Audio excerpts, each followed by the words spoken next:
Hi friends, welcome to Nishi vlogs. ఈరోజు నేను చెప్పే కథ పేరు అన్నదమ్ముళ్ళు. అన్నదమ్ముళ్ళు అనగానే మనకు గుర్తొచ్చేవారు రామలక్ష్మణులు. ఈ కథలో కూడా నేను ఇద్దరి అన్నదమ్ముల పేర్లు రామలక్ష్మణులు అనే పెట్టుకున్నాను. ఆ రామలక్ష్మణులాగే ఈ కథలో ఉన్న రామలక్ష్మణులు కూడా ఉన్నారేమో ఈ కథలో తెలుసుకుందాం.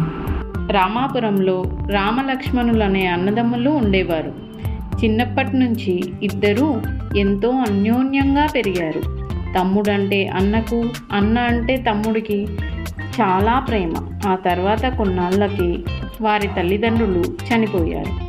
రాముడికి ఇద్దరు పిల్లలు, లక్ష్మణుడికి పిల్లలు లేరు.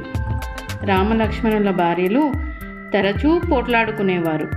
దాంతో ఇష్టం లేకపోయినా తప్పనిసరి పరిస్థితుల్లో రామలక్ష్మణులు విడిపోవాలని నిశ్చయించుకున్నారు. వారసత్వంగా వచ్చిన 10 ఎకరాల పొలాన్ని చెరొక 5 ఎకరాల చొప్పున పంచుకున్నారు. కుటుంబాలు విడిపోయినా అన్నదమ్ముల మధ్య ప్రేమానురాగాలు తగ్గలేదు. నాకు పిల్లలు లేరు, నా భార్య నేను ఉన్నదాంతో సర్దుకోగలం. అన్నయ్యకు 2 పిల్లలు, ఉన్నదాంతో బతకడం అన్న కుటుంబానికి కష్టం అనే భావన లక్ష్మణుడికి ఉండేది. అందుకని పంట చేతికొచ్చిన ప్రతిసారి ఎవరూ లేని సమయం చూసి 10 బస్తాల ధాన్యాన్ని అన్న ధాన్యపు కొట్టులో వేసేవాడు. నా కొడుకులు ఏదో ఒక రోజు అంది వస్తారు. తమ్ముడికి పిల్లలు లేరు, వాడికి వయసు పెరిగే కొద్దీ బతుకు భారం అవుతుంది అని ఆలోచించేవాడు రాముడు.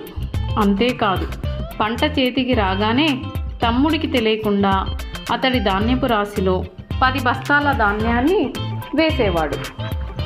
ఇలా ఒకరికి తెలియకుండా ఒకరు ఎదుటివారి ధాన్యపు కొట్టులో ధాన్యం వేయడం ఎన్నో ఏళ్ల పాటు కొనసాగింది.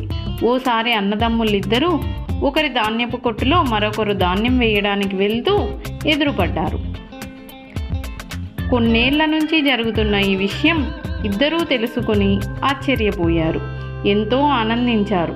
వారి ప్రేమానురాగాలకు ఊరంతా ముచ్చటపడ్డారు.